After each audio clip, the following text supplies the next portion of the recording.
Colin Powell was a respected military general, statesman, and one of America's foremost black figures. He served as National Security Advisor under President Ronald Reagan, Chairman of the Joint Chiefs of Staff under President George H.W. Bush, and finally Secretary of State under President George W. Bush, the first African American to ever serve in the latter two leadership posts. I was sitting in my office and one of the senior members of the staff came in and closed the door and said, "Sir, I have to ask you something." And a lot of confusion in the building. So what's wrong? He said, "Well, what do we call you? Do we call you General or Mr. Secretary?" And I said, "By all means, it's Mr. Secretary. Now drop and give me 10.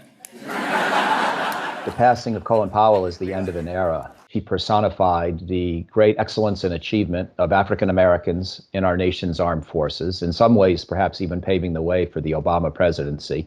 In 1996, Powell considered a bid to become the first black president, but his wife discouraged him out of fear of potential assassination attempts from extremists. When Democrat Barack Obama made the bid years later, the moderate Republican broke with his party to endorse Obama.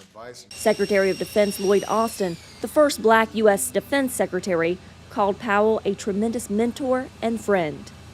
He always made time for me, and I could always go to him with tough issues. He always had great counsel. We will certainly miss him. I feel as if I have a hole in my heart. Wounded twice as a young soldier in Vietnam, the war shaped his views of when and how presidents should and should not use armed forces. And I believe Secretary Powell's years as a soldier are what made him such an exceptional diplomat. He knew that war and military action should always be a last resort.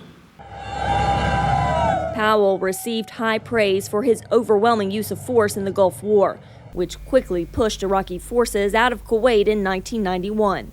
But critics have denounced his controversial presentation to the UN Security Council in February 2003.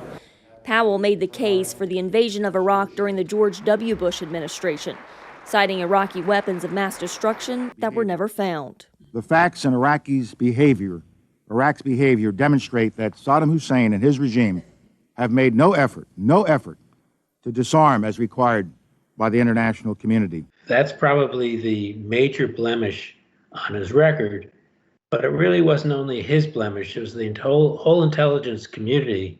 I think there are 13 different intelligence agencies, and 12 out of 13 said Iraq has weapons of mass destruction, and he studied and then he came to agree. They were all wrong. Even Powell later called the presentation a, quote, blot in his career. Today, Republicans and Democrats alike uphold him as a man of honor and a patriot to the end. Carla Babb, VOA News, the Pentagon. By future generations. These were men and women who lived